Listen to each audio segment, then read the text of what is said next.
Greetings, it is I, Toybox, America's favorite cartoon witch. Now I know it's been a long time since we've been here, but what is this weird sort of magic I'm doing with... Aha! I know it's been a while since we've made an episode of our show for you, but we've had a busy year. We've been doing festivals, events, all sorts of things. We even survived a hurricane. But I have just returned from a massive East Coast Mid-Atlantic tour, and I'm going to tell you all about it. I performed in 6 different shows, hosted 5 different puppet slams, went to 2 different puppet festivals, and along the way we stopped at some of the most epic and amazing toy stores in the nation, and also got a huge stack of comic books as well. We're going to try and talk about and share all of it with you, and yeah, let's get started. Now, Zachary, hello, it's good to see you. Zachary is here, thank goodness. We have Zachary. All right, someone is watching, that's great. Now, the whole entire impetus of this tour started with an invitation. And I must say, not just an invitation, but an honor. I was asked to host the first ever United States of America version of the International Puppet Slam, the very first ever in the history of the world International Puppet Slam. I was asked to be the host in New York City. Thank you, Hillary. Good to see you. Well, I was asked to host the first International Puppet Slam, and it was incredible. I believe the show was sold out. There was no seats left that I saw open, and it was produced by the Puppet Slam Network and Heather B. Henson. And Heather was there along with Cheryl Henson and lots of our puppet friends. So let's take a look at the lineup. I have the show order right here, and we have slides. So there it is. The Puppet Slam Network goes international. And it looks like that next slide is backwards. That's the last one, not the first one. This should be last. This was the finale piece, and there's no way to fix it, so perhaps everything is going to be backwards tonight. There we go. As I said, that should be the first slide in our slideshow. All right. The show was hosted by me, Toybox. I served as the host. And the first performance of the evening was by, and everyone forgive me if I pronounce any of these names wrong, they're all mostly international performers. The first piece was by Do You Go Ekran, and amazing, beautiful piece, as you can see. So Do You Go opened the performance from Turkey. Our first performance was from Turkey. After that, we had a hilarious piece from Los Angeles, California by a young person named Reich. We were hoping to have them at our festival, but somehow that didn't work out this year, but maybe next time. We'd love to have you. We loved the work. It was hilarious and very funny. Then we had from the Czech Republic, Jakub Jelinek, with a hilarious object theater piece, delightful human, and we got to spend some time with Jakub and his Czech friends while we were in the city, and we went out to other things, and we'll get to that as well. There's so many things happened. So next we had Jakub. After that, a beautiful shadow puppet and cranky piece by Maisie O'Brien from Philadelphia, Pennsylvania. And we have more about Philly as well coming up in the show. After Maisie's gorgeous, absolutely gorgeous cranky piece, there was this absolutely delightful moment that we had from Zlata Gadanova from the Ukraine. She had this amazing dress that was also the set for her puppet show and full of pockets that little puppets came out of. It was, I think everyone thought it was absolutely adorable, wonderful, delightful piece from Zlata Gadanova from the Ukraine. After that, this happened. Oh my goodness. Loved this. We had a performance by Vape Kid Jr. from New York City that was weird and wonderful and had highs and lows and shocking, and it was just delightful. And hopefully we see more from Vape Kid coming up in the future. Perhaps we'll be working together. I have invited them to come and do some other festivals, so we'll see what happens with that. After Vape Kid, we had a hilarious hand shadow piece from Tim Lagasse from Los Angeles, California.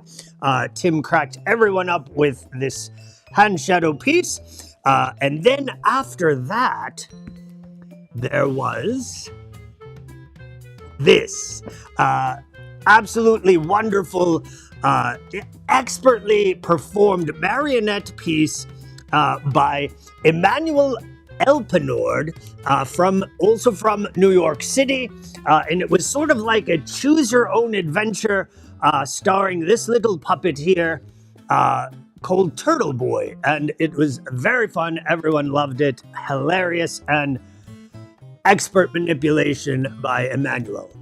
We loved it. Loved Turtle Boy. After the whole show, he brought the Turtle Boy out to the bar, and we all had fun and were amazed by his skills.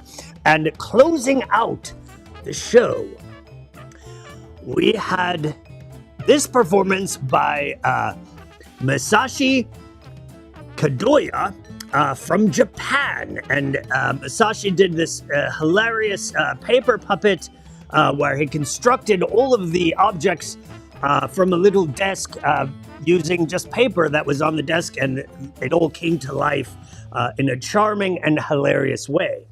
So that was it. Look at that. The International Puppet Slam. So that began our big tour. Sold out. Amazing. And then I was in New York City for about a week, doing all sorts of fun things. Now, the next day, I went for a little walk through Central Park, and we went to the American Museum of Natural History. Oh, this is in the wrong spot, but these are all of oh, you're right. Go to the next one. There's so much to cover in here, it might get complicated. After the slam, I forgot to mention this. We got a tour of the Jim Henson Carriage House. How amazing is that? At the Jim Henson Carriage House, a bunch of the international artists were staying there. And so we got to tour that, and that's not where they filmed Sesame Street and Muppet Show, but they filmed different sort of interstitial bits there and things. There was films that were made there, but not the main studio. So we got to see the Jim Henson Carriage House, and there was a really cool project that they were building at the carriage house while we were there. And I think we have some slides. There we go. They were making a puppet show about waterways and different sea creatures. So there's some work in progress going on in the carriage house, the Jim Henson Carriage House. There's a nice fish puppet.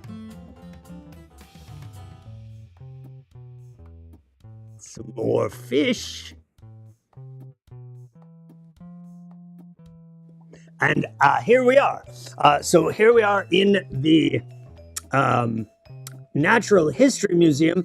So I decided to go through a walk through Central Park, and I met up with the ambassador from Japan and Yoko and the ambassador from Czech Republic named Jakob as well. We went to the Natural History Museum. This was just one of my favorite rooms. It's very weird. It's like sort of all sculptural and circular and whatnot. And then I have one more slide from the Natural History Museum, which was this room. Here, my absolute favorite of the museum was the exhibit of the peoples of the Pacific Northwest. A very calming room. I loved the blue color of the walls, and it was full of fantastic hand-carved artwork and costumes and masks. Personally, my favorite. There was also a fantastic exhibit in the gem room of hip-hop jewelry, so that was cool. And so yes, and then after, in the evening, we got to go to one of the first nights of the La Mama Puppet Festival. La Mama Puppet Festival was happening at the same time. Synchronicity, so fantastic. So I got to go and see some of the shows there. And so here's some stuff from the La Mama Puppet Festival. And the first evening show, let me look at my notes, that we went to go see, and here's a little program I have from them. The first night that we went to was Jumpstart, a shared evening of works in progress. And so in that, there was Cause and Effect by Loco 7 Dance Company, The Spinner by Foreshadow, which I believe is this one here, Human by Monica Lurch, and Hide and Seek by Double Image Theater Lab.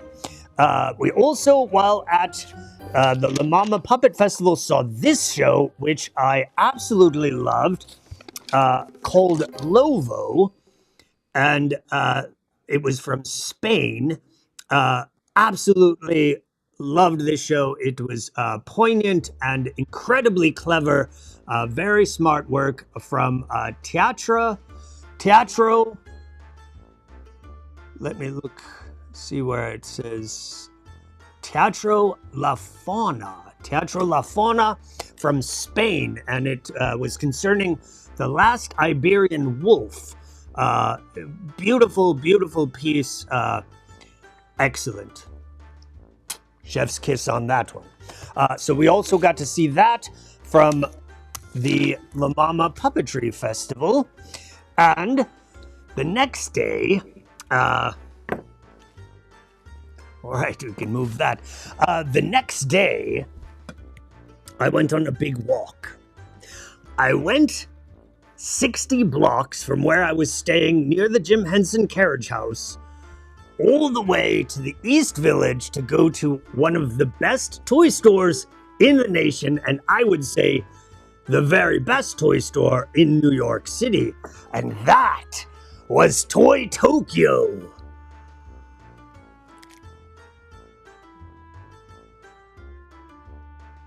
On my way to Toy Tokyo, I ran into Pom Pom just on the street. I ran into two puppeteers that I knew randomly on the street.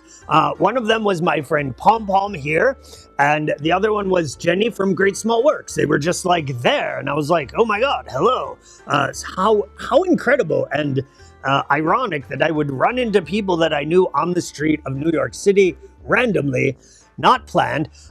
Pom Pom was one of the people that I ran into on my way to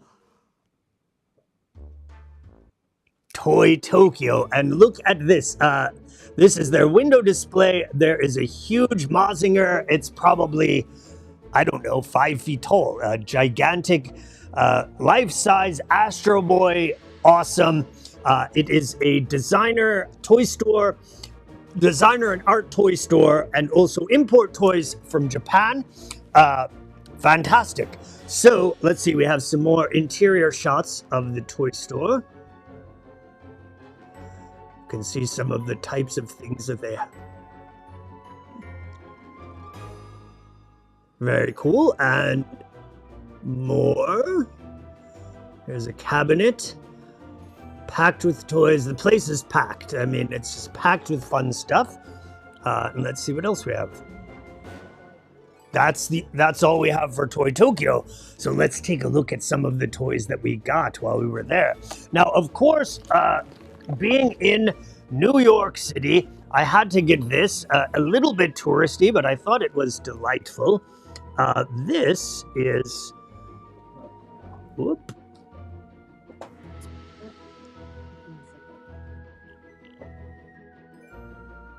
There she is.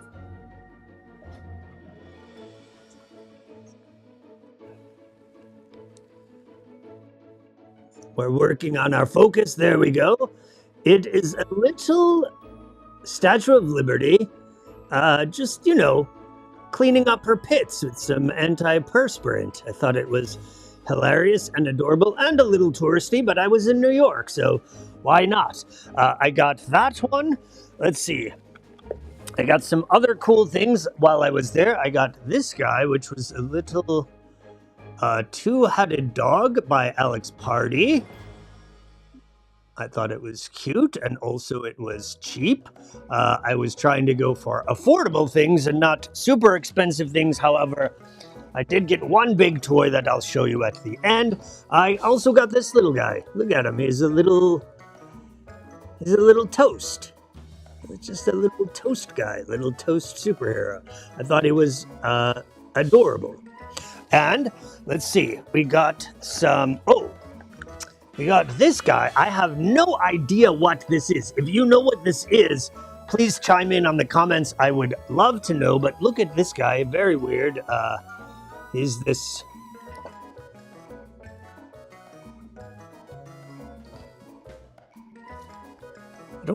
I don't know what it is, but I thought it was cool and cute.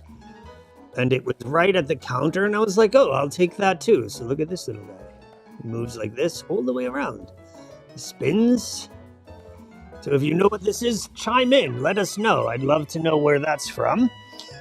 Also, I do love my kaiju, so I got this little 4-inch kaiju classic from Ultra Q.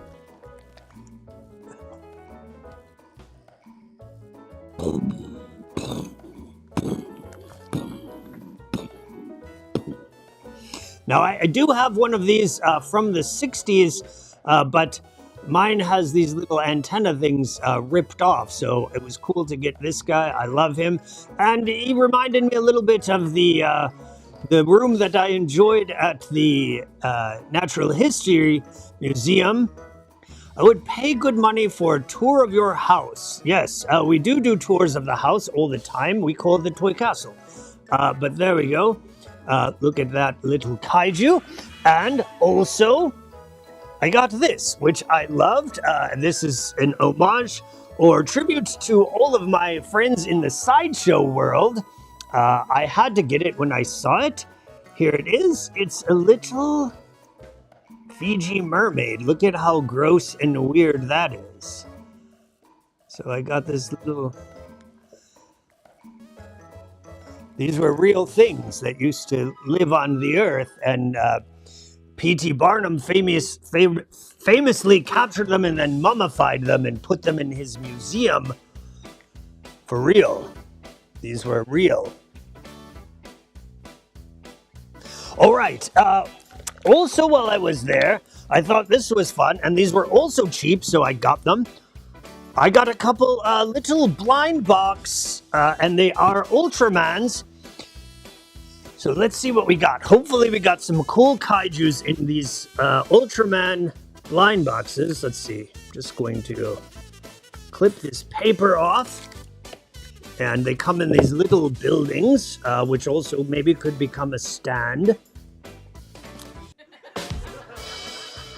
Sorry. All right, well, that wasn't the funniest joke of the evening, but we'll see. All right, so here we have, inside, it looks like a little translucent blue Ultraman.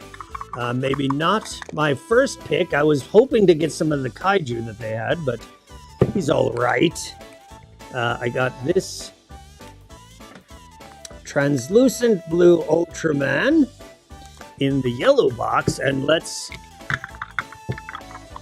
hope that there's something really good in this one. No whammies. We're going to check it out in The black box. Oh, what a disappointment. It's the same guy. We got two of this.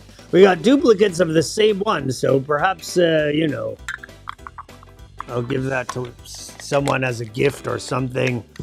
That's the thing with the blind boxes. Sometimes you get burned. Yeah, real funny. Thanks. All right, and now, this definitely won't be a disappointment. This is the most epic toy. This is something that I've wanted my entire life, and I saw it at Toy Tokyo, and I was like, hello, Skippy.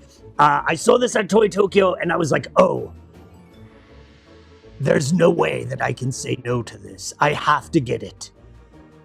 I got the man. I said, get your keys, open up the little glass case, and get that out right now. Here it is.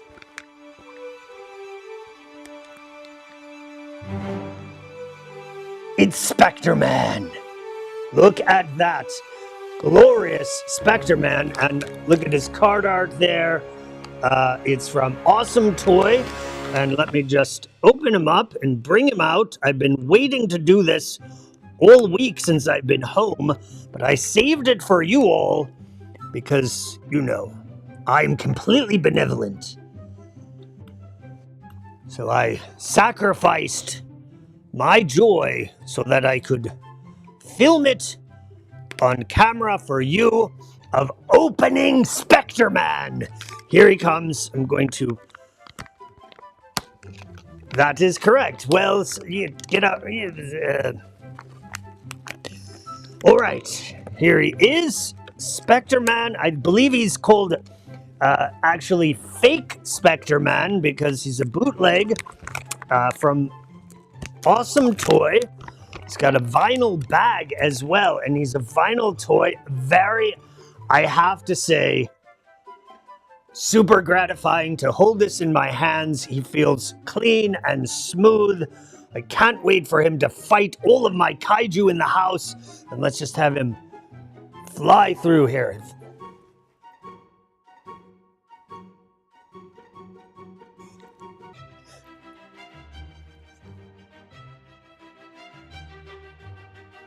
Now, if you don't know about Spectre Man, I think the series only ran for 2 years, 2 seasons in Japan. But if you were a child that was lucky enough to grow up within my timeline in Chicago, Illinois, it was one of the only sort of tokusatsu live-action kaiju superhero shows that they streamed in the Chicagoland area. And it was absolutely my favorite because we didn't have Ultraman. We only had Spectre Man, which is sort of like a bootleg of Ultraman. But Spectre Man had the best theme song of all time. Run the video.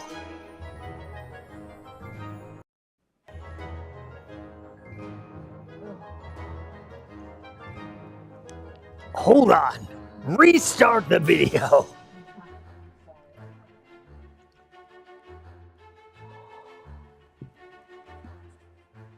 Cut back to me. Cut back. I'm going to just...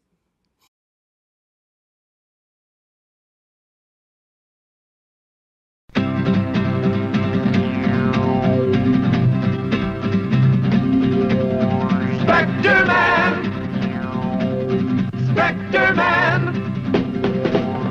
Hear the flash like a flame, faster than a plane, a mystery with the name Spectre Man. Power from space, he'll save the human race, yet they'll never know the face of Spectre Man.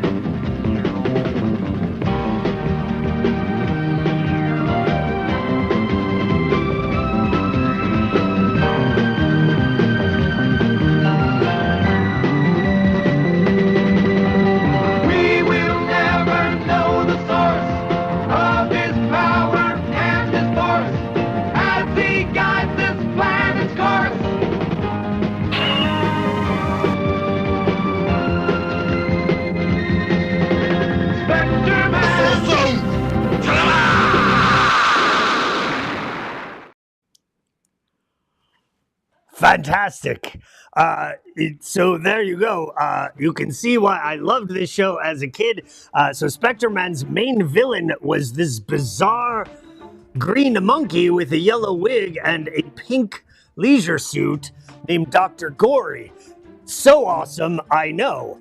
And as you saw at the end of that clip, Dr. Gory, in the end of the series, finally figures out that he can never beat, this is a major spoiler, y'all.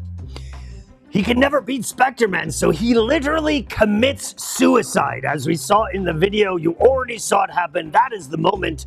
And I wish someday that I can find a vinyl Dr. Gory to go with my Spectre-Man. I have a little one upstairs, but so cool to finally have this. I'm so excited.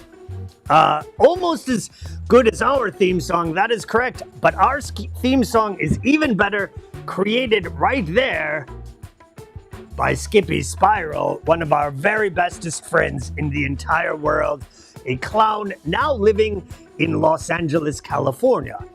All right, so Spectre-Man.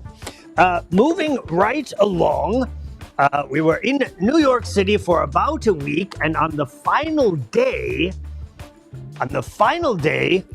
I performed in downtown Brooklyn in a puppet festival called These Are Also Backwards. All of the slideshows are backwards for some reason. Can you please take it away and put it in the right order?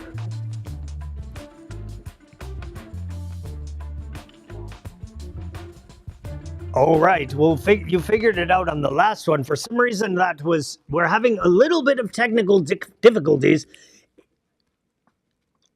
It's been a year since we've done a live stream here at the Toy Castle, and we're getting back into it, though. We're going to be doing shows for the next several Thursdays right here, 7 p.m., Toybox Theater. Hopefully they're fun. Next week, we have our annual Thanksgiving Puppet Slam. That's going to be fun. Is there a way to run that in reverse? All right. Well, as I was saying, closing out the show was Toybox for Boo Brooklyn, a puppet slam in Brooklyn, New York, hosted by me, and produced by our friend Brendan Schweda from Puppets Come Home. There's the entire cast. Brendan is next to me, and there's the whole cast from the show. Let's see. And so going, I guess, in reverse order, I guess all the slideshows are going to be in reverse. All right, here we're back into the right order. Hosting the show was Toybox. Then we had a magnificent piece by Maria Kamiya. And here's another piece, slide from that. I have been wanting to meet Maria for several years since I first became aware of their work. I love it. Did not disappoint. So inventive, clever, weird, and fun. Woo, woo, woo, Esmeralda is here. We also had Puppet Ed, did a witchy piece. Fantastic, was on theme and cute and funny. This, I should say, was an all ages show. So Puppet Ed did a piece about a ghost who was causing some chaos in the neighborhood. Flying to New York, staying in the East, yes, visit Toy Tokyo. It's very cool. Buy me a present. My birthday's coming up.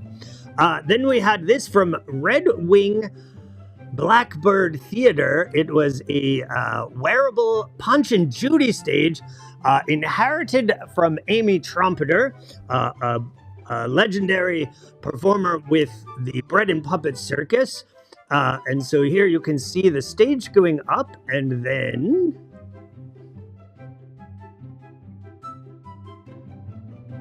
there's Mr. Punch. Hold on, we're missing some. There he is. There's Mr. Punch serving out some justice with his giant stick. It was so awesome. Wonderful day. And then after that, there was the Fairy Tale Marionettes doing a puppet sort of puppet variety show with marionettes. There's all of our favorite Halloween characters showed up for that, but I loved this photo of the witch and this one here of a mummy. Adorable. And I also have a little, where is it? Somewhere. Aha! I also got a little postcard, so let's see.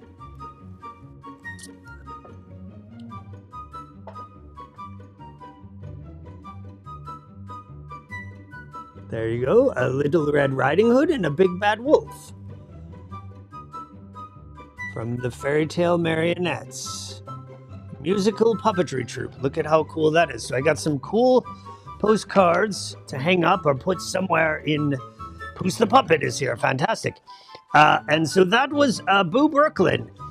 In Brooklyn, New York. It was a very fun show, and Toybox was so loud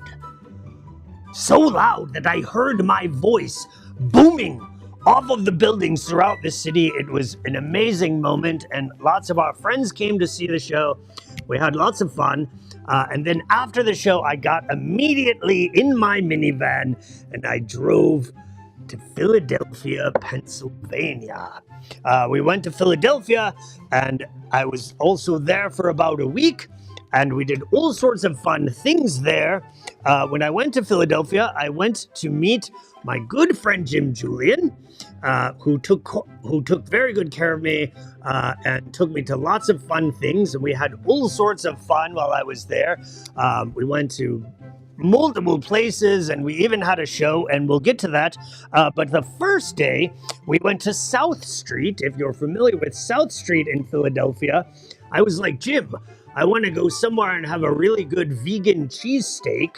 And so he brought me to a place called Tattooed Mom.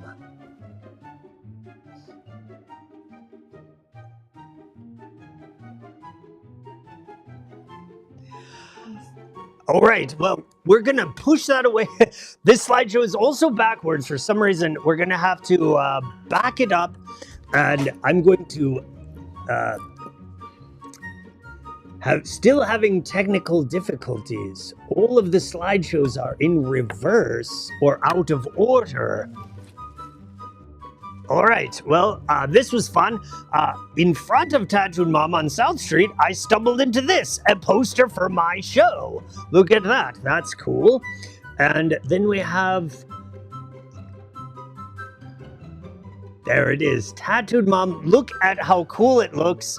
It is a dive bar and venue and also a vegan restaurant. So very fun. And the whole interior of the Tattooed Mom has this sort of like posters and graffiti and sticker art. It's like covered with layers and layers of cool. Look at some of this stuff. I took a few photos of. Yes, look at that. So cool. So the whole interior of the restaurant looks like that on the second floor. It's very fun. The first floor has some toys and other stuff in it as well. Were those? Here's more photos of Tattooed Mom. I like this one with Andy Kaufman and Family Ties, and this one with Mickey Mouse. If you recognize that for comic fans, it is an homage to a classic Uncanny X-Men cover. So look at all of the cool stuff. I just loved the place. Excellent vegan cheesesteak as well. And so we did that. We went to Tattooed Mom. We had lunch. And then we were walking around South Street, and we stumbled upon, you won't believe it, but Suplex Vintage Wrestling. It is a shop that is dedicated entirely to pro wrestling. Very cool, very fun. We didn't get anything in there. There was a little bit of a group in there. There was some sort of celebrity. We didn't recognize her. I'm not so hip to the modern pro wrestling, but there was a signing going on in there, but there was so much stuff. There was these old 8x10 headshots all over the walls. They had an entire wall of action figures.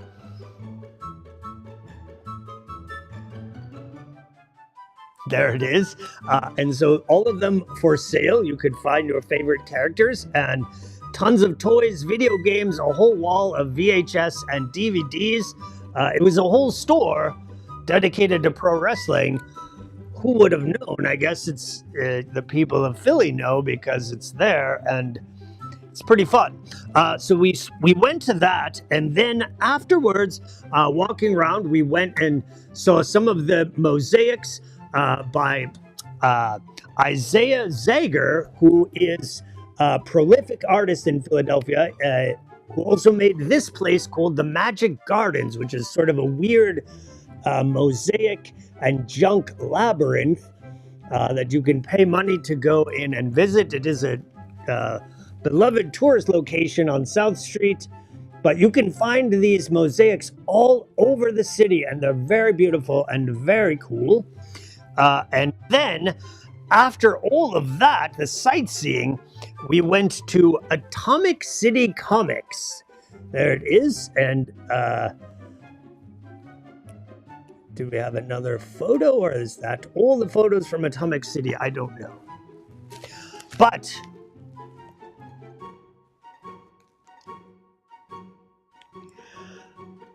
all right, that's all. I thought we had another. That was all. All right. So let's take a look at what we got in Atomic City Comics. Because, you know, I can't go into a comic book store. I have this sort of OCD compulsion to buy a lot of comics when I go into comics. But what I also love is stuff like this, free comics at the door when you check out. And lots of local bigger cities have these sort of free newspaper comics filled with local artists. And I absolutely love this kind of stuff because you just get, you know, a feel for what's happening in the city and fun variety of comics. And this one is called Scarf. It's called Scarf. And very cool. And it was super fun. This was the superhero issue. They have other, I guess, themed issues of their free comic newspaper. So that was fun. And here is the comics that we got at Atomic City Comics. Let's take, yes, Obsessive Comic Decisions. That is absolutely correct. And again, I haven't opened any of this stuff until I wanted to share it with you. So here's a little bookmark from Atomic City Comics. There you go. I always love bookmarks because I'm notoriously bad at reading half of a book and then putting a bookmark in it and then falling asleep and then not finishing it. Let's see. So I got a stack of new issues off the rack, some flippy floppies, if you will. Here we got issue number 1 of volume 3 of Creepshow horror anthology. Looked pretty cool. It had a backstory as James Stokoe, who I absolutely love. Love his work, and so that's what sold me on that one for sure. There we go. All right, so that one had a story from James Stokoe, which sold me on it. Whoops.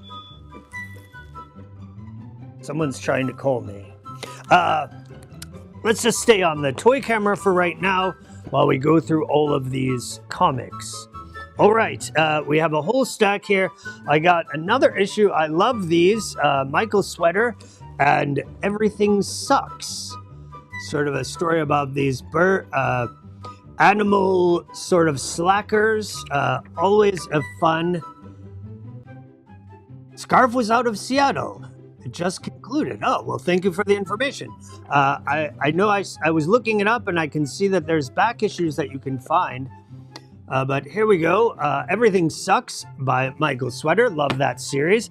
I got this. I don't know what it is, but I was just intrigued by the cover. It's called Skin Police.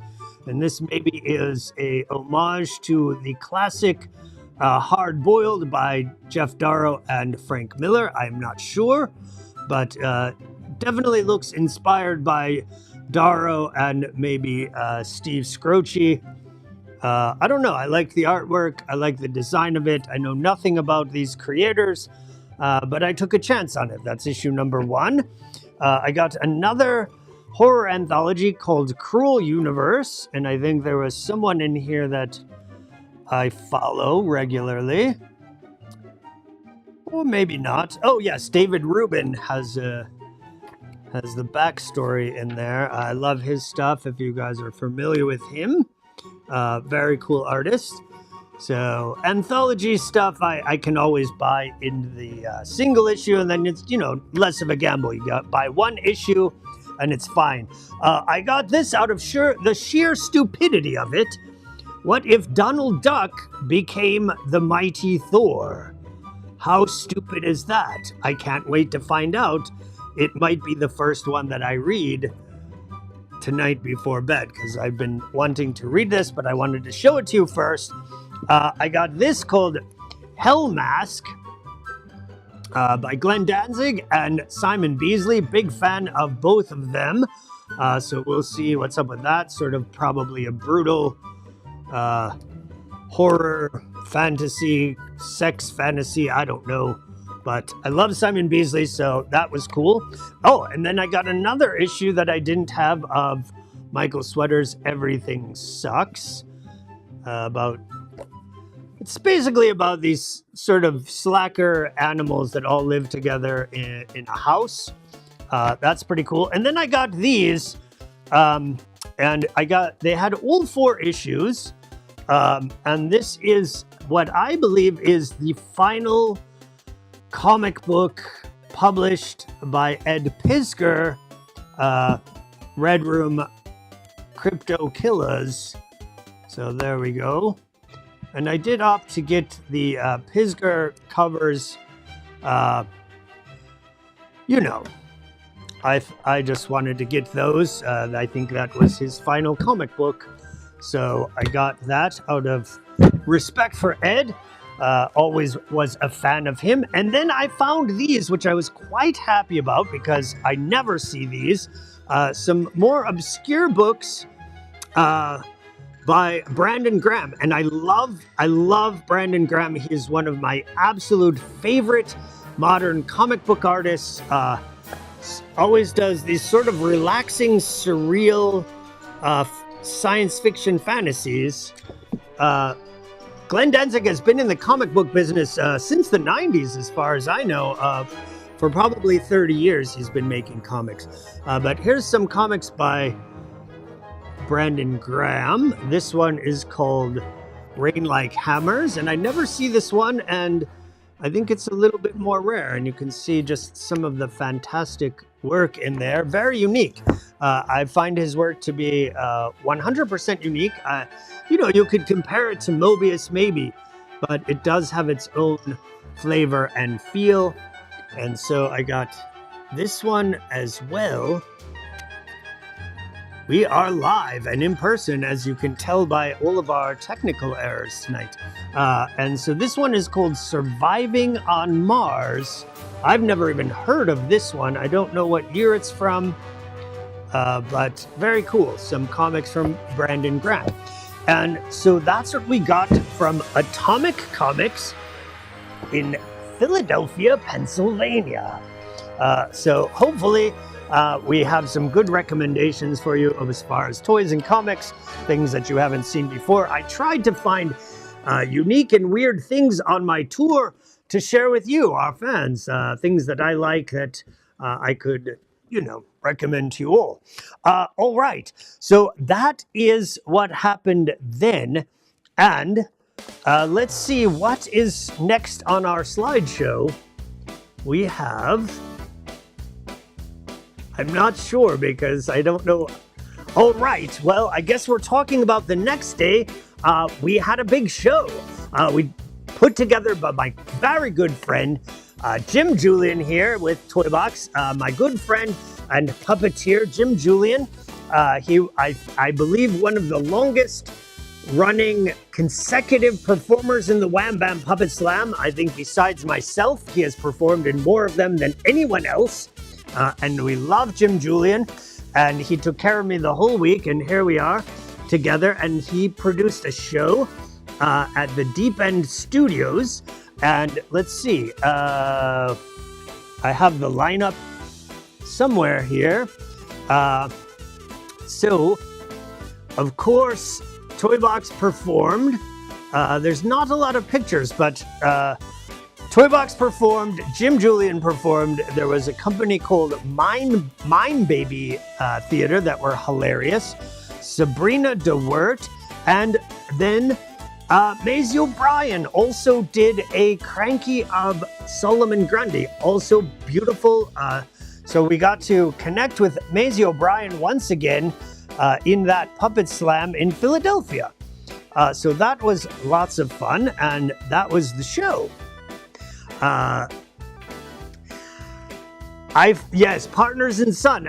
We found out about it a little bit too late, and we wanted to go back there, but I guess we didn't have time. But yes, I heard about it. We actually met in the basement of the theater that we performed at. There was a comic book artist, and he told us to go to Partners in Sun, and we were like, oh, we went to Atomic City, and he was like, well, you should have went to this one as well. We missed it, but next time I'm coming back to Philly, and I'm going to check it out. I want to check it out. So next time that will happen. All right, let's see. Moving right along, the next day, Jim took me to something quite fun. We went, it was Halloween time, it was spooky time. So we went to the Eastern Penitentiary, which is a giant castle building in the middle of Philadelphia, very creepy, for Halloween nights at the Eastern State Penitentiary. And they turn all of the sort of creepy hallways and prison cells into haunted houses. And so there's horror clowns and haunt clowns throughout the penitentiary trying to scare you, and we had tons of fun. However, they didn't do a great job of scaring us, probably because we're scary people ourselves, and we were just walking around admiring the deco. And one of our favorite things was this. Look at this haunted ice cream truck. We both just loved it and admired the artistic creativity of it. I think there could have been a little puppet show there in that window, or someone in there trying to scare you, but there wasn't when we saw it. But look at how cool it is. Look at this haunted ice cream cone on top. Very cool. So that's what we did on Tuesday. We went to the haunted penitentiary.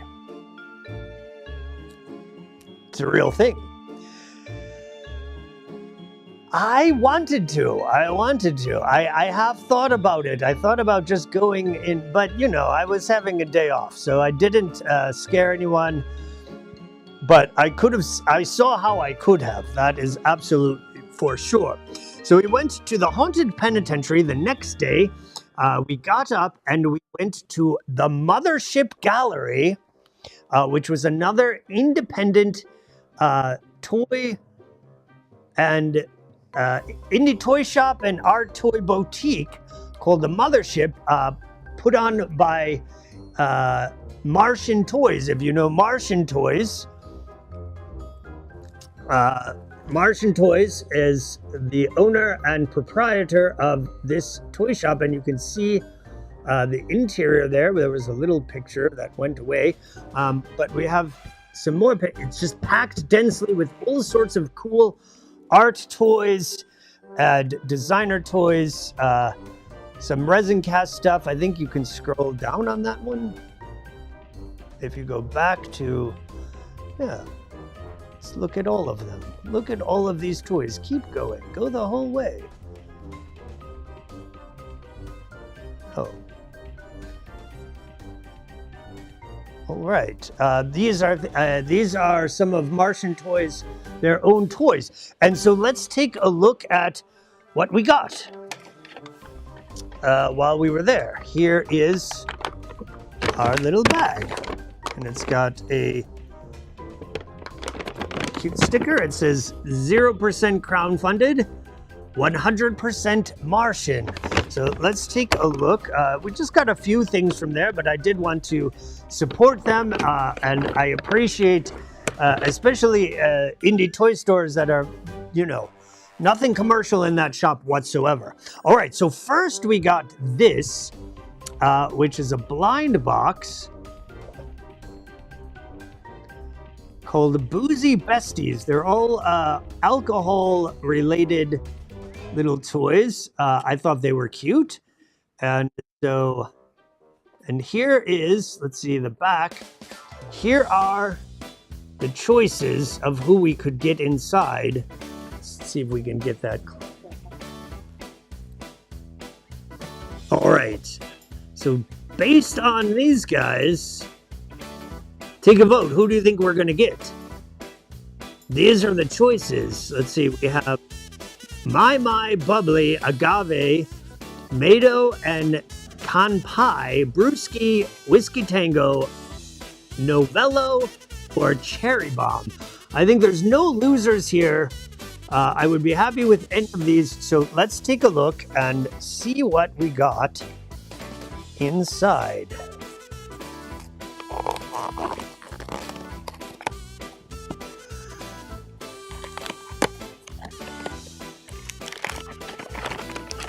All right, and we're going to open this up.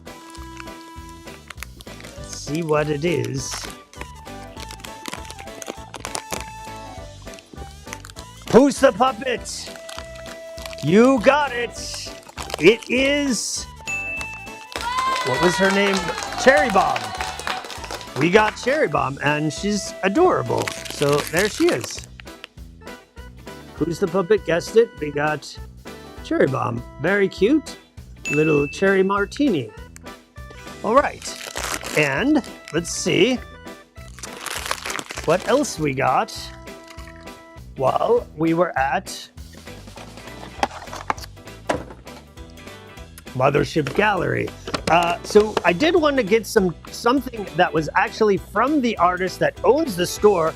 So I got this little toy. Is called Little Scoopy, and I got this one because I thought it was the cutest one. Let's take her out of the package, and this is by Martian Toys. You can see there on the bottom of the box. There you go, Martian Toys, Little Scoopy, and here she is. Absolutely adorable. I love it. I thought it was very cute and a very good price for a designer toy. Look at how cute this thing is. The little watermelon ice cream. Adorable. I love it. This will go right in our kitchen with our food-themed toys. So cute. Look at how cute. Adorable. All right, so we got that. And then we'll put her back in for now. I got some other things from Martian Toys while I was there because I wanted to support them. I wanted them to, you know, carry on what they're doing and continue with their wonderful shop. So let's take a look. We got this. Now this was another toy that they had this, and I wanted to buy it, but I didn't want to spend too much money. So maybe in the future, if I go back, I'll get it. But they had these adorable little Pop-Tart guys. And so I just got the sticker of the toy instead. They had these little Pop-Tart guys. And then here's another sticker from Martian Toys of a killer snow cone.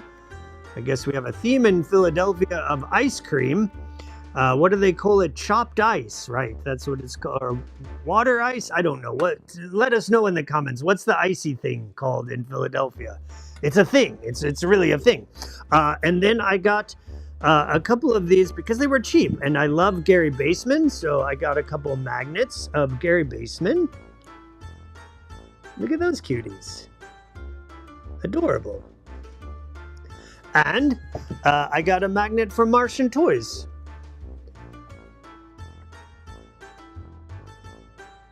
we love to get the little magnets and put them on our fridge or on our dishwasher that doesn't work. All right, and the big finale toy coming out from the Mothership Gallery. I had to get something cool, something big.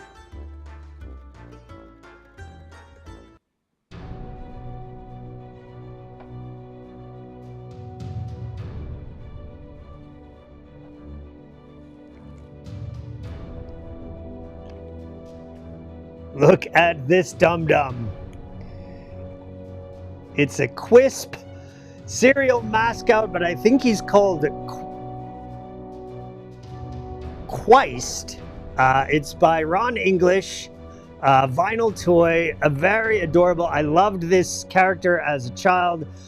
He had animated cartoon commercials where it was Quisp versus Quake. It was a little weird alien that has quite a pretty good cereal as well. And so I got him. He's big and chunky and vinyl and cool and gonna look very cool on a shelf in our kitchen. And he looks real dumb. And I think he even has a voice like Jerry Lewis, like some sort of Jerry Lewis voice. Like, I can't do it, but I could try, but no, I'm not gonna do it. I'm not gonna do it. But that's what we got from Mothership Gallery. And hopefully we are going to be back in Philadelphia soon. Hello, RJ. Greetings from Florida. Good to see you. Hope you're feeling well. So that's what we got from the Mothership Gallery. And then after we went to Mothership Gallery, we hung out with Maisie O'Brien. We went to her studio and she showed us, look at this puppet. It's so cool. Expert at shadow puppet mechanics there. So she showed us some of her puppets. There's that, and there was a couple more pictures of nope. It wasn't next. It was before that video. The video was the finale. There we go. So she brought a bunch of her puppets out for us to look at. Very cool mechanics. There's some there, and then there was one more photo.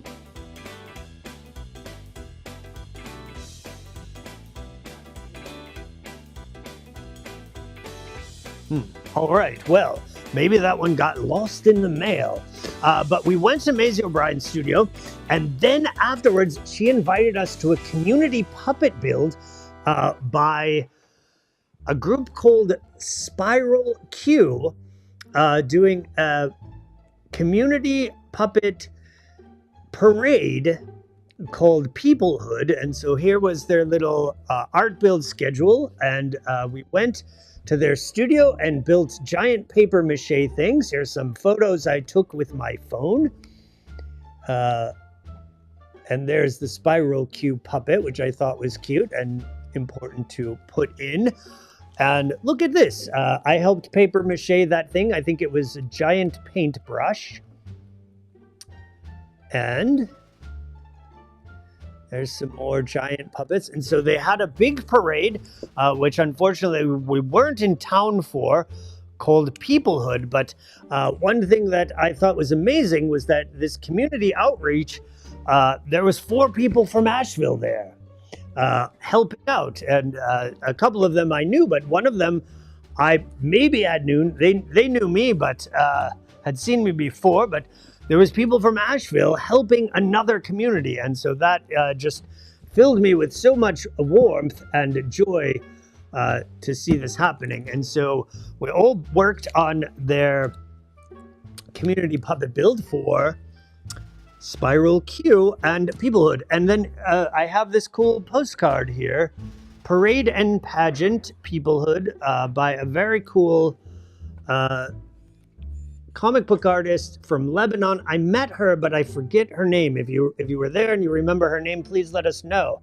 I'd like to follow her and find out more of her work. It probably says here somewhere on the back of the card. Ah, yes, here it is. Tracy Schwan. Tracy Schwann. So I'll look her up. You should look her up too. Here's how you spell it. Let's look at the back of that. There you go. It's right there. I can read it just fine. Whoop. Now I can't read it. There you go. All right. So that's the artist that made this, and she was working on one of the things with us while we were in there. All right. So that was very cool, and we did so much in Philadelphia. Absolutely packed with good stuff. My final full day there was Halloween. And so for Halloween, what did we do? We went by far to the most creepy and disturbing place on earth that you can possibly go, and that is the Mutter Museum. It is a museum of medical oddities and, physical anomalies and just very, very... There we go. There's the Mutter Museum. And so we do have a few pictures. It is a museum of medical anomalies, full of actual preserved human body parts. It seems like it's rather elegant, but I have to tell you that after spending some time in there, I did feel a little bit queasy. It made me, seeing stuff like this. There's lots of conjoined twins and dead babies and things like that in there. I felt a little queasy after a while, I will admit. But so we went to the Mutter Museum on Halloween, and then we spent the rest of the day handing out candy to children. It was quite fun. And the next day, I had to get in the car and drive for hours to Ithaca, New York for Puppet Homecoming, the Northeast Mid-Atlantic Puppet Festival. So I went to another puppet festival, 2 puppet festivals, and we went to Ithaca, New York. It's iconic, and it's also, it's a thing. It's a vibe, I guess is what they say. I went once. I don't know if I would go back. It would be many years before I would want to go back. But anyway, we drove to Ithaca, New York for a Puppet Homecoming, a puppet festival. And I love puppet festivals so much. You get to see all of your friends and family that you haven't seen in so many, maybe a year, maybe 2 years, who knows? And so the first day was that November 1st, and the festival began with the world premiere. First ever viewing of the Creatures of Yes feature film.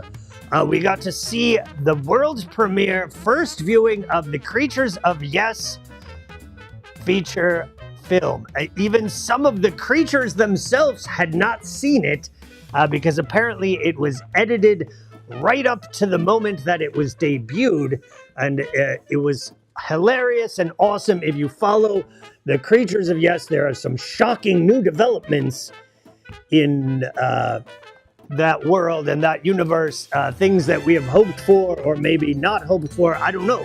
Check it out in the theater near you someday soon.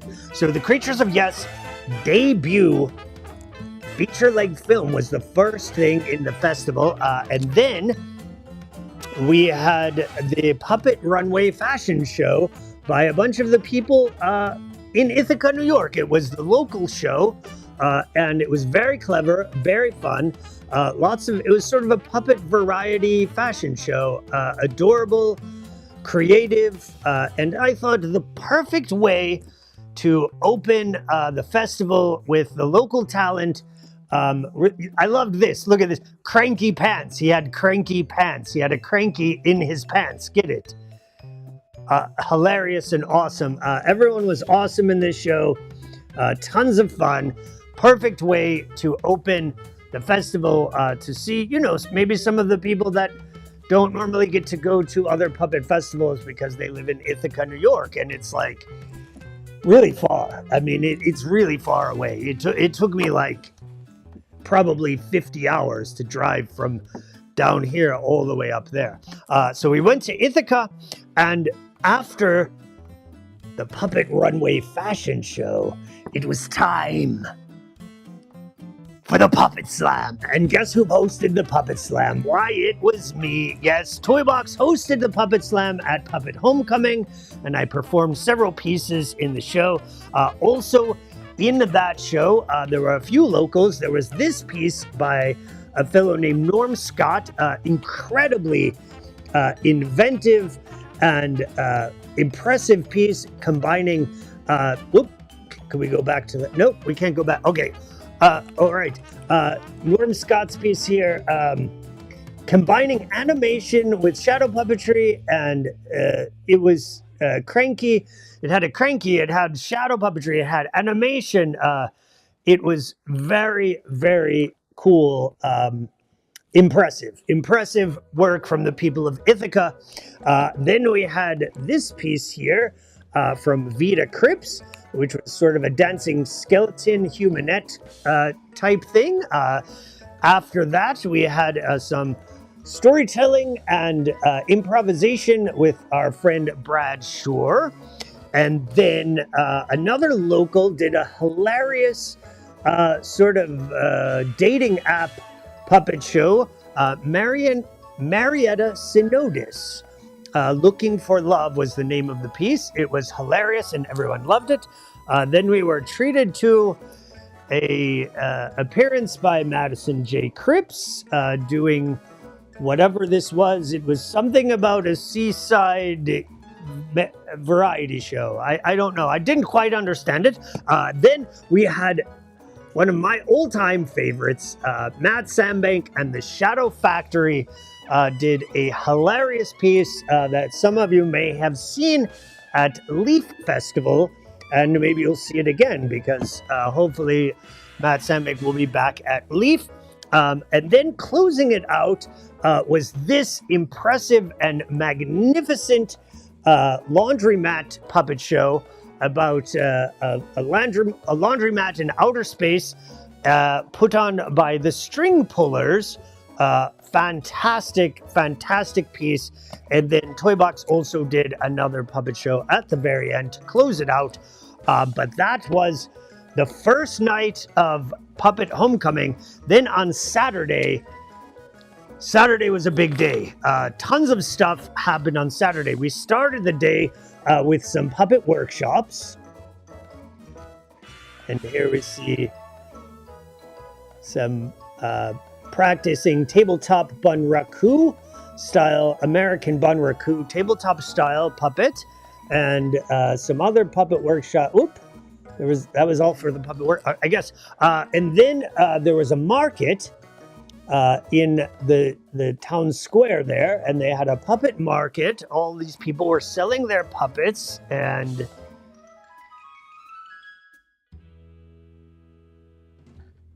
there's some more puppets at the market. Lots of cute things.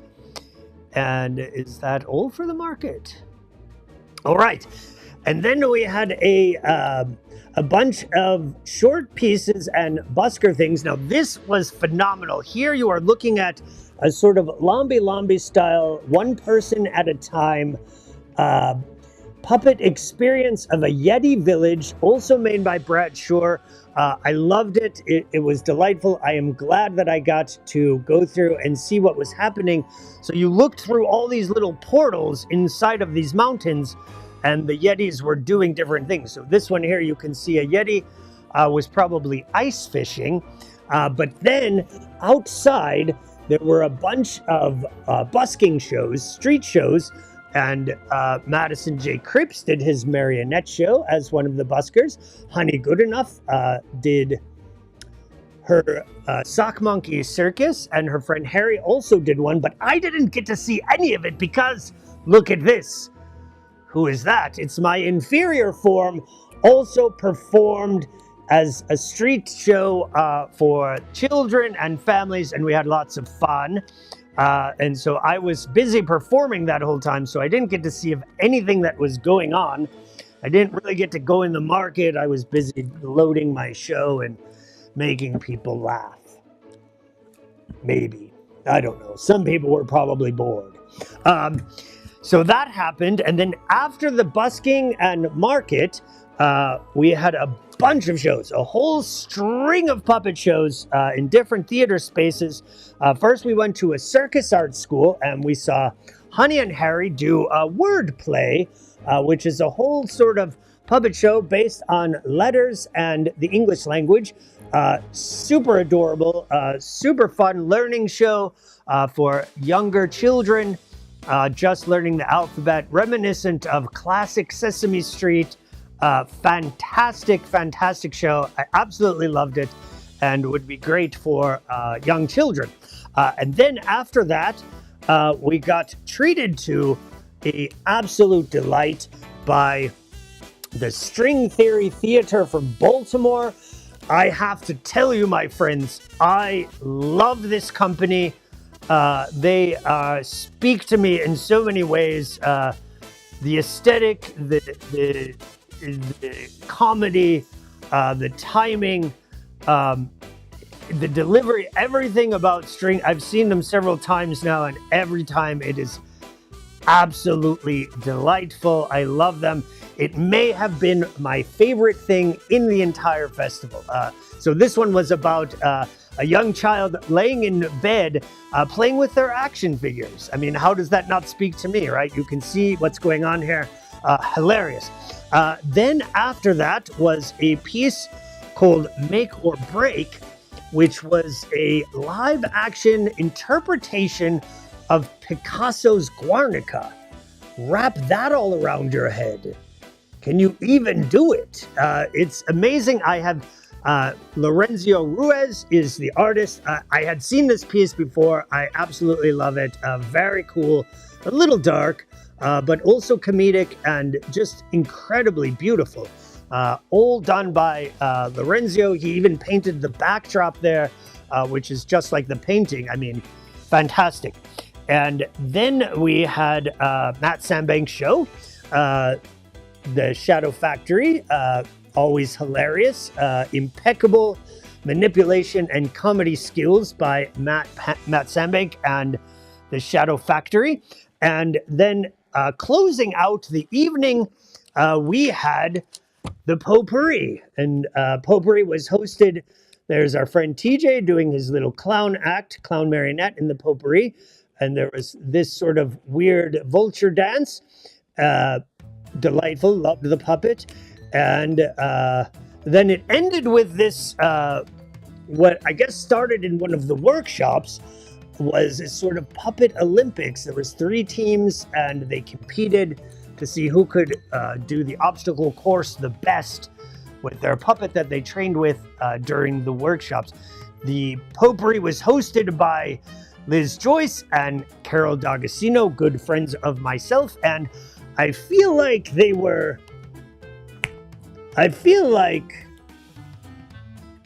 might have been doing a little bit of a spoof with their witch characters. Maybe an homage, but I think it was a jab at somebody's favorite cartoon witch, and that somebody is America. So yes, they did. They created these sort of witchy characters and hosted the Potpourri, which was adorable and delightful, and I love you both. All right, and so that was Saturday of Puppet Homecoming. Those are all of the amazing things that happened. The next day was Sunday, and sadly, the final day. It's always sad when the Puppet Festival ends, but it's always packed with so much stuff that even those 3 days seem like it could have been an entire week. And so starting off, once again on Sunday, we had some more workshops. We had some puppet workshops. There's Anna Sobel, and do we have another workshop?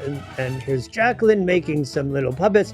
And also, one of the workshops was Hello, Mr. Loki Lego. I love your name. I am, and one of the workshops happening was also a giant puppet build.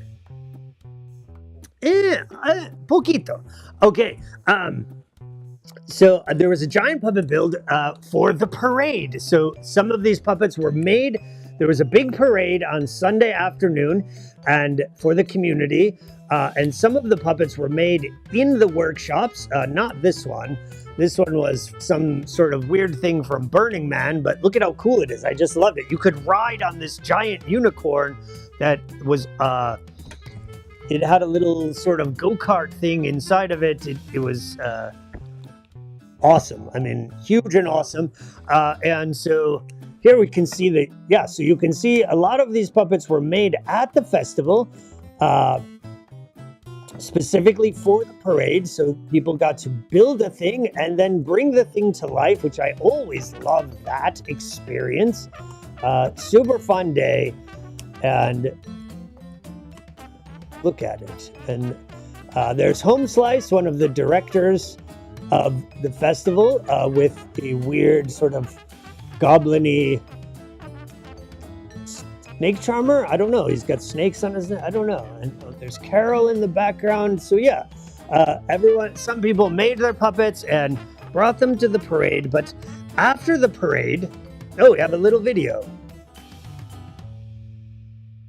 Here's a little video. You can see some of what happened. I just took this with my phone. It was not the best quality, I guess, but super fun day out in the Commons of Ithaca, New York.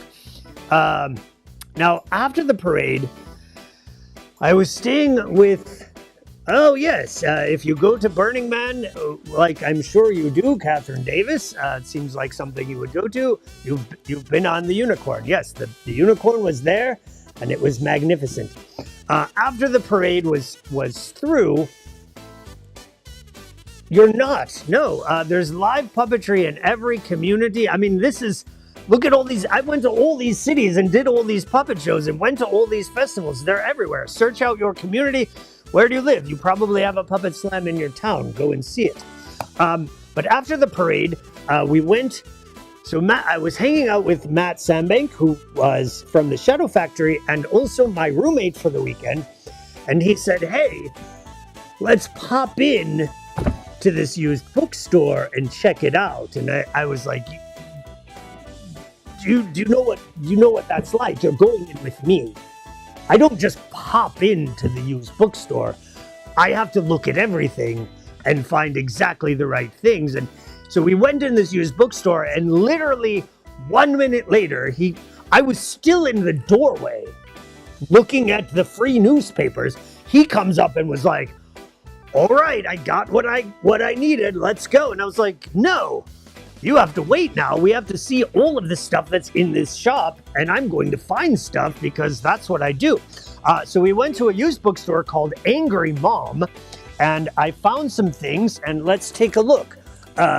Very cool assortment of indie comics at the Angry Mom. It's pretty much all they had, which is what I want. Not a lot of, superhero BS, mostly indie stuff. And so I got some things that were new to me, like this from Gabriel Bell called Inappropriate.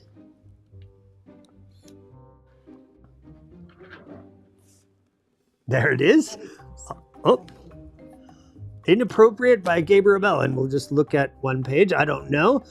This was sort of an impulse buy. I just looked through it. I wasn't familiar. Sometimes, I like to take a gamble on new things. And so I liked her book quite a bit. I've read about half of it so far. Haven't finished it yet. But it had some good reviews on the back. And so I was like, all right, I'll get this. It had enough pages with enough words to intrigue me. And so I got that. I got this, which is completely awesome. It is a collection from Raw magazine. And I believe this one is, what is it? It is volume 2, number 3. All right. And there's an all-star cast of various people throughout history. Look, there's Crazy Cat in there, which is a classic comic from the early 1900s. Obviously some Robert Crumb, some Art Spiegelman. So this will be fun. Looks like some Kim Deitch in there. So collection of independent comics throughout the years. Raw Magazine, if you're a comic fan, you know this is a quality book. This is a quality book. You know that. If you're a comic fan, you know. So we got Raw Magazine. Now, I saw this and I was like, this has to come home with me. Especially for the price that I saw on the back. I was like, oh my God, how am I not getting this edition from the Jodorowsky Library?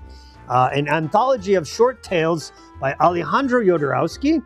And we'll just flip through it because it looks really, really beautiful. A variety of artists. I'll just show you a couple pages there. Look at this. Surreal sci-fi fantasy, which is, you know, my favorite genre. Look at that. Beautiful, beautiful artwork. Can't wait to read this from the Jodorowsky Library. Selected short stories. So that's going to be very cool. This one is another one I took a gamble on. I liked the cover and I liked the title. It's called Acid Nun. I'm not quite sure. And I don't even know, this is adults only comic. So I don't know if I can even show you anything from, well, oh, I opened this page and how appropriate. Look, it's a puppet. So there you go. But this looks very dark and disturbing and possibly weird. I don't know. I don't know anything about the creator. However, I believe it's a Silver Sprocket.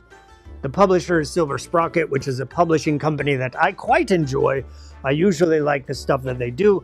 So, you know, we'll see where that goes. And then finally, I got this. I have wanted this book for a while now. It is very, very critically acclaimed.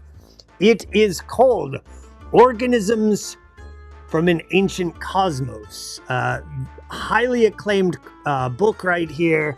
Lots of people love it. If you look at the back, it's got raving reviews from Clive Barker, Jeff Darrow, Brian Michael Bendis, Colin Bunn, and Patton Oswalt all rave about this book. And it's been getting great reviews for some time. And so I saw it at a very good price for this hefty $40 hardcover. I think I paid $15 for it. So I was like, yes. And I've been looking for it, and I don't see this anywhere at any of the used bookstores that I go to. So I was very happy to find that. And that's what we got from Angry Mom in Ithaca, New York. So that was pretty fun. After we went to the bookstore, it was time for the final performance of the festival. The end of the day, this was it. It was the last performance of the entire festival, but the festival ended with a big bang. The last show was completely awesome and hilarious, performed by Ingrid Hansen from Snafu Theater Company. It was Epidermis Circus, touted as the weirdest puppet show you've ever seen. I don't know if I would go that far. I've seen some pretty weird puppet shows. I thought it was actually delightful, charming, and very clever. And it concerned mostly a little puppet that was a doll head and a hand called Baby Tyler. And it really funny. This was just really, really funny. I loved it. Everyone loved it that was there at the festival. Epidermis Circus. And I even, let's take a look. I even got the Baby Tyler coloring book. They had these and then a couple of stickers here. Maybe I'll stick them on the back of the... Whoop. There's Baby Tyler, Ingrid Hansen. The show got a standing ovation. Everyone loved it. It was the perfect finale for the entire festival. And so, yeah, let's take a look at some of Baby Tyler's adventures. There's Baby Tyler swimming underwater. Let's see, and here's Baby Tyler parachuting for fun. Baby Tyler on the beach. So Baby Tyler was hilarious. Everyone fell in love with Ingrid and her show, and of course with Baby Tyler. Other things I got in Ithaca, I got these seeds from Honey Good Enough. We're going to sprout them and see what happens. I think they're for milkweed to feed the monarch butterflies, but this is what she gives out for trick-or-treaters, which is an excellent trick-or-treat treat. And then also there was a bunch of these little push-up puppets that were given out to some of the people that were part of the festival. And of course, I had to pick. I had to pick the witch, right? Can we see a close-up of her? They asked me which one I wanted, and I was like, is that even a question? I mean, which one do you think I want?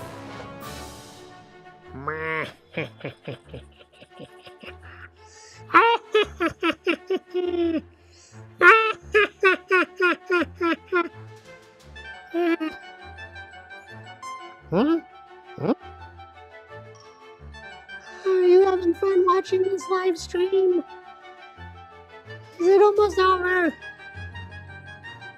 This has been going on forever. All right, so I got this little push-up puppet that is also a pin. You can wear it, so maybe I'll start wearing that around as a fashion accessory for my extravagant lifestyle. All right, so those are all the things that happened in Ithaca, New York for Puppet Homecoming. Fantastic festival. Kudos to the directors and all the performers, and lovely to see all of our friends and families who came out and attended. A great time was had by all. Hopefully I did not forget anyone or anything that happened. It's a lot. It was a lot to do, a lot to cover, but I'm trying my best to cover everything that happened on my entire tour, which was packed. This is my life, people. I go to puppet shows, toy stores, and comic shops, and then I come home, I make puppet shows, I read comics, and play with toys. That's it. It's hard. It's a hard knock life when you're Toybox, that's for sure. But anyway, immediately after the Epidermis Circus, I once again got in my minivan and drove for hours. I drove for hours until I got all the way to Pittsburgh, Pennsylvania for the final stop of our tour. We went to Pittsburgh where I stayed with my very good friend Orion the Amazing and their partner Nicole. And we have a little slide here. When I got there, I quickly realized that Orion's house, we'll just move that over that way.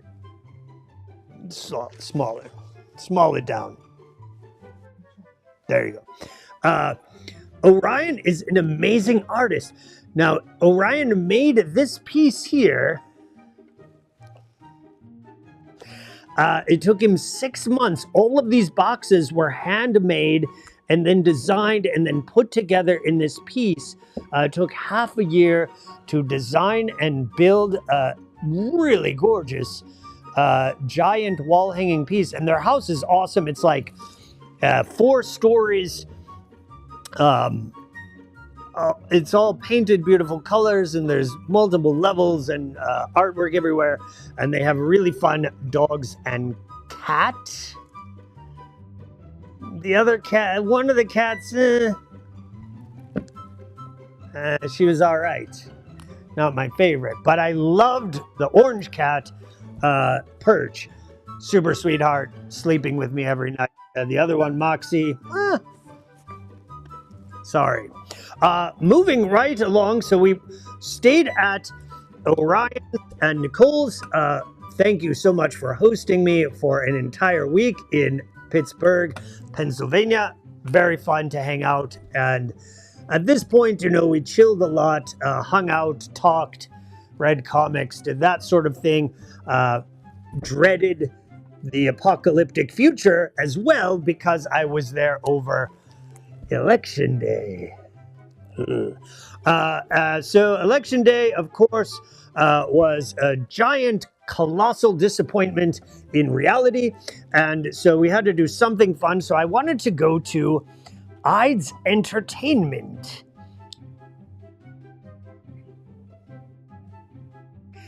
And Ides is a 4-story comic and media pop culture emporium. They have video games, toys. It is so awesome. And also one of the comic shops that they talk a lot about on Cartoonist Kayfabe, which is a great YouTube show about comics that I watch. And so I had wanted to go to Ides for quite some time, the world's greatest comic shop. Now, I don't know if it was the greatest comic shop that I have been to, because I've been to a lot, but it was pretty cool. And they had tons and tons of cheap bins of comics for $1 or less. And so tons of comics for $1 or less. So I got a huge box of comics there, and let's take a look at them. You guys want to look at? We'll just flip through. We'll just flip through a whole box of comics here, and we can cut back to the camera. All right, we got a huge box of very cheap comics, and first I'd like to show these because they were all $1 or less. So I stocked up, and one of the most exciting things that I got was a whole bunch of these. Let's go to the camera here. We'll just flip through them real quickly. A bunch of old Gold Key comics, very cheap, which these are hard to find at cheap prices. I got a bunch of Dr. Spectre. I love the covers of these. They have these cool vintage painted covers. These are from probably the late 60s. Look at that one. Very cool. Can't wait to read that. Who knows what's going to happen? Dr. Spectre's Most Shocking Adventure. Here it is. I got it in this issue. Here's another Dr. Spectre. And then got this one, Brothers of the Spear. And this one is my favorite series of the old Gold Keys, Mighty Samson, which I believe is the very first post-apocalyptic science fiction fantasy story that is ever made. These are from the late 60s, so these predate Thundar the Barbarian, but very similar in theme of Thundar the Barbarian. So it's sort of like barbarian monsters in apocalyptic, post-apocalyptic future times. I love Mighty Samson, very cool. Has weird monsters, and so we got all those issues from Gold Key, and then let's see what else we got in here. There's a whole stack of stuff. Got a bunch of other vintage stuff. I got this issue of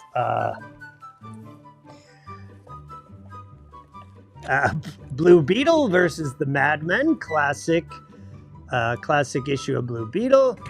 I got a bunch of these Harvey Casper the Friendly Ghost comics because they were cheap and they looked fun. So Spooky Spooktown, these are thick too. They're like 80-page giants. Got a whole bunch of those. Got a couple issues of Casper and Richie Rich, and then Richie Rich's Vault of Mystery. Then I got, let's see, just a bunch of other stuff that they had in those boxes. We'll just flip through them real quickly. All right, we got some, this is the new Nexus series. I love Nexus, one of my favorite comics by Steve Rude, impeccably illustrated. So I found some of those. Got a bunch of like First Comics related things, although this is Badger from Image. But as you know, fans of the old First Comics, and then Star Slayer, which becomes a First title, started on Pacific Comics, but about a space adventure. Really great illustration by Mike Grell in these.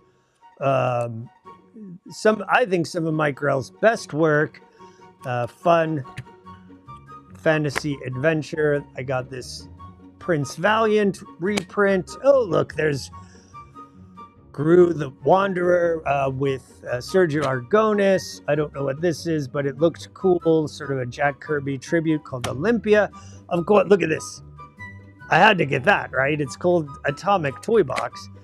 Got some classics illustrated here. These were all $1 or less from the bins. Oh, look. World's Toughest Milkman, Reed Fleming. I'm always going to grab these out of the cheap bin. Let's see. There's still a ton more in here. We'll flip through them quickly. I don't know. Do you like looking at comics? Badger was a wonderful series. I loved it myself. Impact Comics were some of my first comics. I loved First Comics. First Comics were published near Chicago, which is where I grew up. So we had lots of First Comics at some of the comic shops that I went to. All right, this one was a new one. This was off the rack. This was not from the cheap bin, but it is a new series called Dwellings by Jay Stevens. I love Jay Stevens. I have lots of his stuff, of course, Land of Nod and Atomic City, other cool Jay Stevens comics. So I wanted to see what he's been up to these days. I got this Harlan Ellison's Dream Corridor. Michael, if you're watching, Mr. Face, I may be gifting this one to you. Got some 2000 AD collections from Fleetwood Quality. Of course, some of these are recolored and not as nice as the original stuff, but great. You know, if you're not familiar with 2000 AD, it's a science fiction anthology comic in the UK and known for really high quality artwork and fun adventure stories. So look at some of this stuff. I mean, look at this. Just awesome, right? I mean, so we got some 2000 AD. I'll always buy that from the cheap bins. Got a Judge Dredd Classics and 2000 AD Showcase. Magnus Robot Fighter. I don't know. It was fully painted. We got this. We got this. It's called Lunatic Fringe. Why would I not buy that? It was like $0.25. I don't know about this one, but we'll find out. Anytime you see Mobius in the cheap bin, you gotta buy it.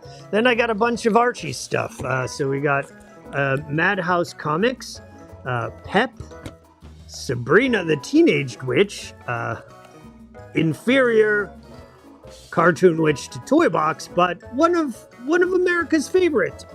Not the absolute favorite cartoon witch, but one of them. And then this romance series, Katie Keene. Yes, that there was Michael Woodward. That Harlan Ellison book is supposed to be for you. All right, and then I got a bunch of Marvel stuff. We can go through it quickly. I got this one, Rom Space Knight, with this sort of, I don't know, dire wraith, weird elf creature. I don't know. I just thought this was weird and fun. Mighty Mouse, maybe a John Byrne, Fantastic Four from Jim Shooter era. A couple of these Damien Hellstroms. Always going to get the Bill Sienkiewicz New Mutants from the quarter bin if I see them. I love this whole series that was Chris Claremont and Bill Sienkiewicz. Fantastic artwork in these. Beautiful. You can tell the cover is just like the interior. So Bill Sienkiewicz is an artist that heavily influenced my life. Here we go. This one is a Mike Mignola Alpha Flight. So, of course, I had to get that. Of course, most of you know him from Hellboy. A couple issues of Red Sonja.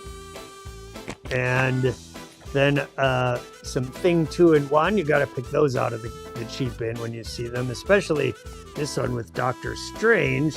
Gotta love it. And speaking of Doctor Strange, I got a bunch of issues of Doctor Strange.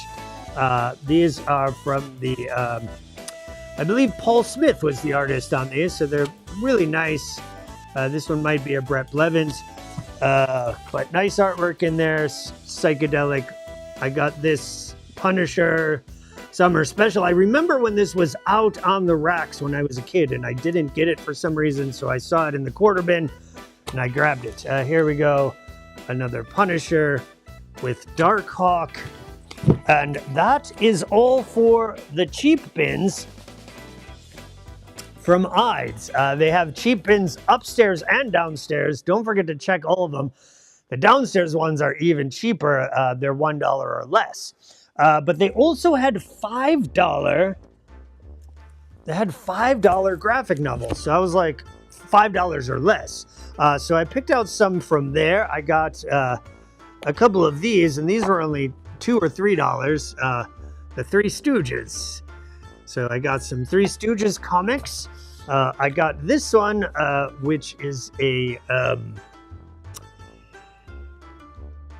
Robert E. Howard story called Pigeons from Hell. It's with artwork by Nate Fox, who is an artist that I really like, so I picked it up. Let's see.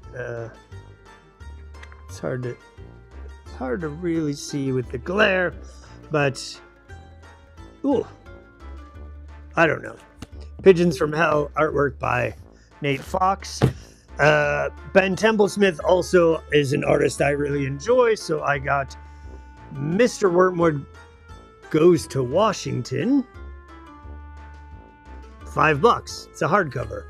And this Kevin Eastman book, which I've never seen before, but look at that cover. I took one look at this and I was like, that's from 1995.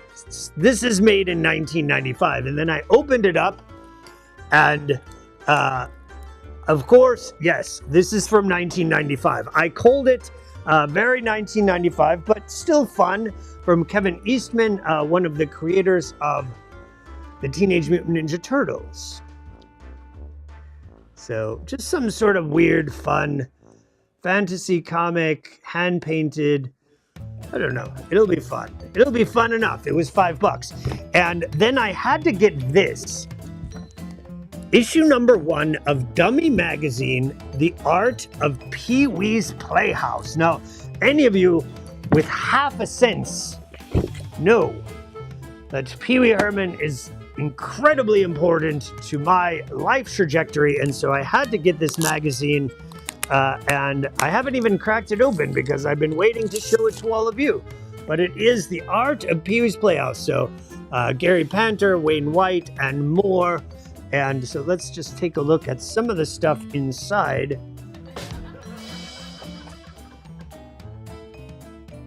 Look at that. There's an early drawing of the playhouse itself. Very cool. Let me see if I can flip through and just find some cool stuff here. Some more drawings of the playhouse design. So cool. Let's flip through and see what else we can find.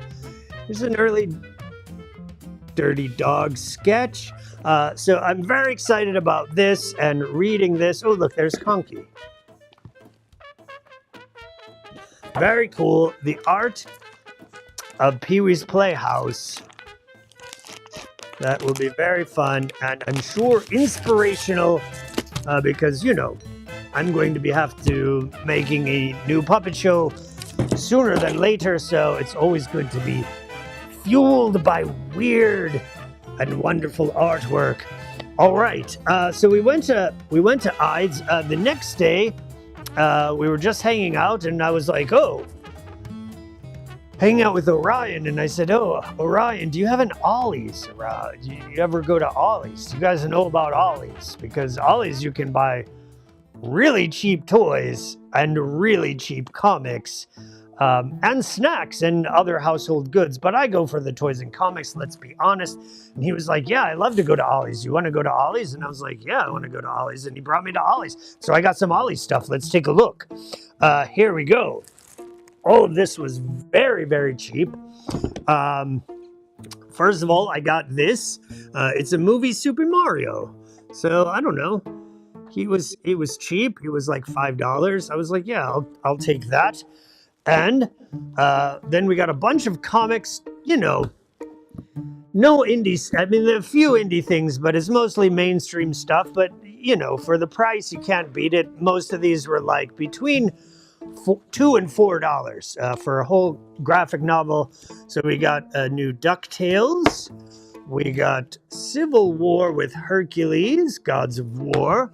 I always get the Star Wars ones. I don't know. They're usually fun. This one's a story with Rey, who I've always thought needs more development. And so any chance I get to read more about Rey, I'm excited and interested. Got some Batman Detective Comics, a couple Harley Quinns, because why not? I mean, you know, these are the price of a single issue comic, and each one has like 8 to 6 issues inside. I got this Hyperion. It was like $3. Why not? And then I got this. Perhaps it's for Lion Hill if you're watching. It's a Raggedy Ann and Andy 60-piece puzzle that you can put together and hang on your wall or put in your studio. I don't know. It's a gift for a friend. And so that's what we got. And then we had the show.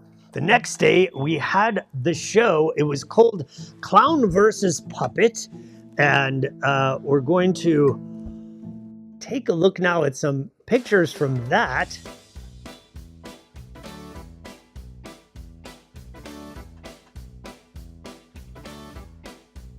All right, well, there was a poster found in the wild, and I took a picture of it because it was cool. It was by a coffee shop in Pittsburgh. There's the poster.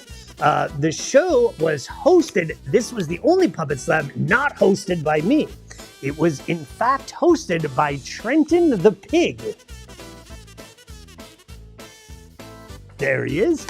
Trenton the Pig was our host with his iPad, which he told us about quite frequently.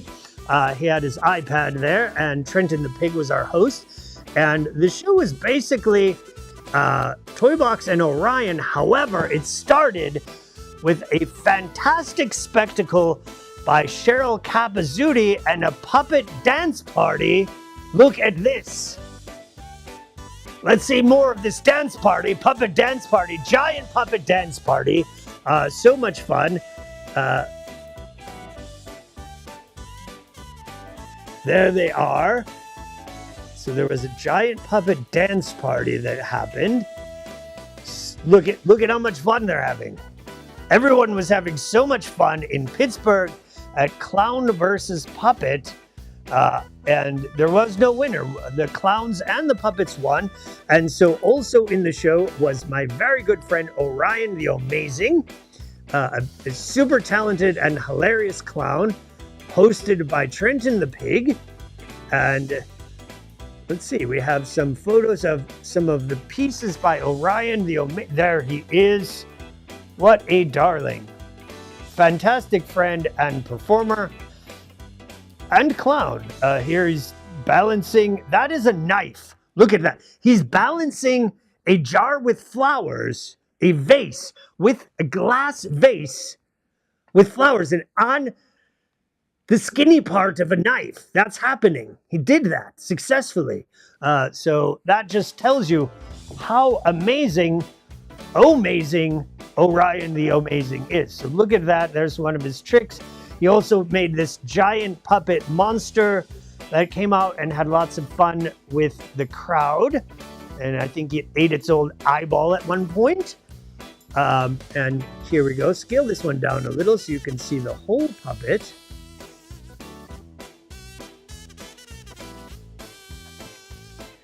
All right, well, he has sort of like chicken legs and a circus tent on his head. It's like this giant troll Baba Yaga type thing. Here he did a hilarious ping pong clown match. The whole place was covered in ping pong balls. Yes, the skinny part of the knife is called the blade. However, it's funnier just to say the skinny part of the knife. That's comedy, my friend.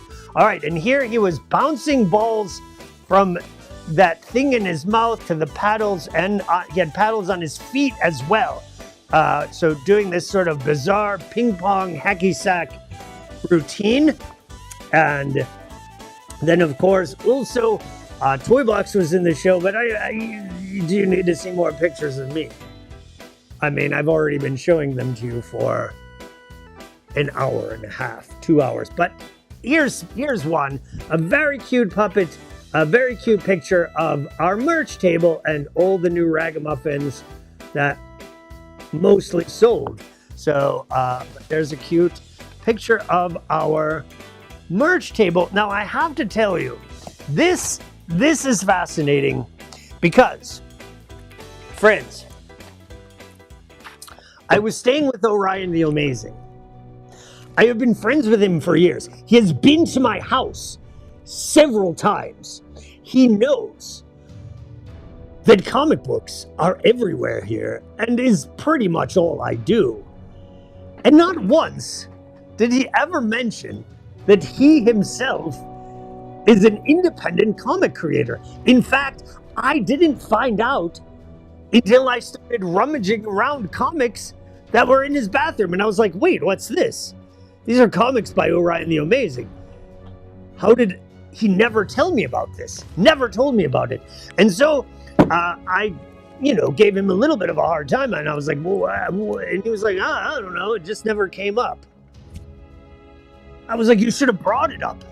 Anyway, he was gracious enough to gift me an entire stack of his personal comics. And I have to tell you, my friends, of all of these comics that I got, these are the best to me. These are by my friend. Handmade, so special. I have a whole set of them. So let's just take a look real quick. I'm so happy to have these, and these are going to be very fun to read. Oh my goodness, that is correct. So here's this one. Look at this. All these little indie comics.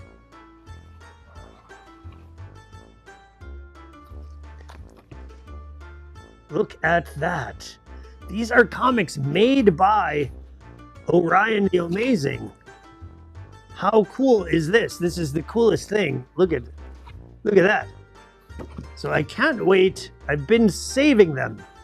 I'm like, when I don't even want to read them because I want to save them for a special occasion to sit down and read, because they're such special things. But here's a whole series by Orion the Amazing. We're just going to show you a couple pages from each one.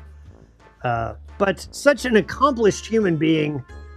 Not only is he a great friend, an amazing clown, but a really good physical artist, which he's quite humble about and never even told me in the years that I've known him that he's also a physical artist as well as a performance artist. So that's very cool. I'm very excited about that. All right. Then after the show, the next morning, I got in my car and I finally drove home. All of that stuff happened in about 3 weeks, 3.5, 2.5. I don't know. It was a whirlwind. I went to 2 puppet festivals. I performed 6 different shows. I went to toy stores. I went to comic shops. It was amazing. And that's mostly our show. Before we go, I hope you enjoyed it. I hope you saw some information. Follow all the artists that you see and hear me talk about throughout this. Go back and watch it again and pick out, oh yeah, I remember that. They probably have Instagrams or Facebooks or whatever everyone is doing now.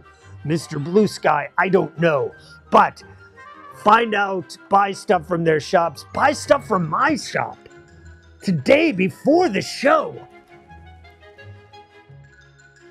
I uploaded 60 new handmade ragamuffins. Let's take a look at some of them because I brought some down to show you.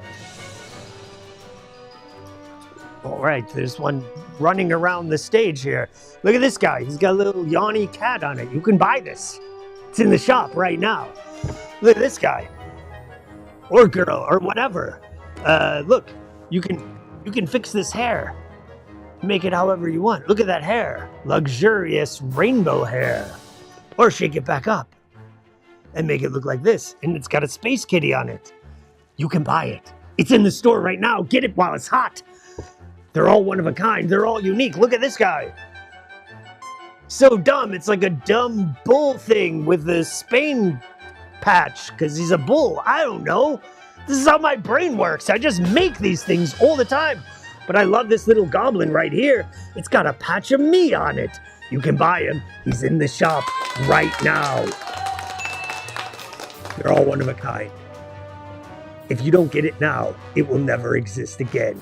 So go check out our store after the show and buy some ragamuffins if you're so inclined. Coming up next week, we're going to be doing these shows every Thursday for the next 4 Thursdays at 7 p.m. Eastern Time. You need a dumb one, I know. Go look. They're in the store right now. Goblin with the sandy patch, right? Go get it in the store right now. I uploaded 60 new ragamuffins into the shop today because we're going to be doing live streams and video shows for the next at least 4, maybe more, maybe less. I don't know. We'll see. But at least 4 Thursdays, we have new shows planned. Next week is our annual Thanksgiving Wham Bam Puppet Slam, where we're going to have an all-star cast of short puppet films presented by me, by actually many of the people that you saw me talk about throughout this show, because when I go to puppet festivals, part of what I do is curate other things and say, oh, I like this person, I like this person, I like this person, I like what you do. Oh, can I promote you, and can we do a festival together and hang out? And so check it out. It's coming up next Thursday for Thanksgiving. If you don't want to watch football and want to watch a bunch of fun puppet shows, that's happening. Then after that, on December 1st, I will be a special guest on Under the Puppet podcast. And so Under the Puppet sent me a little gift. Do you want to see what's inside? It's going to be on December 1st is when the podcast airs. And I'm talking about all of my secrets and fun things about my career. So some behind the scenes Under the Puppet. And let's see what they sent me as a present. But that's going to be, Toybox is going to be a guest on Under the Puppet. And, you know, as you can tell, I can talk for hours and hours on end without stopping. So I think they actually got a little bored with me. But if you want to hear some secrets of my history and career, some special things. All right, let's see what we got. This is a thank you gift for being on Under the Puppet podcast, which will air December 1st. And let's see what it is. It's wrapped nicely in red paper. It is, I believe, this is a puppet headband for when you're puppeting and trying to keep, and it's a specific Under the Puppet headband. Very cool. And sticker, keychain, and a little card. But I need to get my glasses here to read this. It says, Toybox, thank you so much for being on my show. It was so great to get to know you and your work more. I am lucky to know you, Grant. So can't wait to check out Under the Puppet. They have tons of episodes. Lots of them are with my friends and people that I have worked with throughout my career. Go and listen to them right now after the show. Go and subscribe or find out how to, I don't know. I don't listen to podcasts, but I'll be on them if people ask me. I've been on them before, but go check it out. If you like podcasts, you like puppets, it's the one to do. Lots of my friends are on it, and lots of people that I've worked with in the last 25 years. Speaking of that, after this, coming up this year,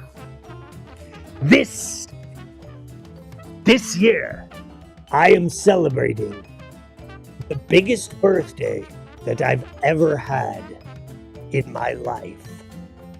I have never been as old as I will be this year. So we're having a giant 4-day festival to celebrate the biggest birthday of all time in the history of Toybox. December 12th through the 15th. On the 12th, we will do our regular live stream Puppet Slam, where if you, our friends and fans and people in the puppet community or art community would like to make a short puppet film of 5 minutes or less based on Toybox in some way, it can be a roast, it can be an homage, it can be whatever, but you just have to make a puppet of Toybox in some form to be a part of the show for his birthday. That will be on December 12th, my actual birthday. We'll be doing our regular live stream. If you've never watched them, go to our YouTube and watch some of the ones that people have made before. There's always ones from children and fans and professional puppet builders. It's hilarious and awesome. So if you need inspiration, you can go and check out previous episodes. There's a bunch already online. Then December 13th through the 15th, we will be doing a live in-person 3-day festival full of puppet shows, music, comedy, burlesque, buto, drag, sideshow, magic, every type of performance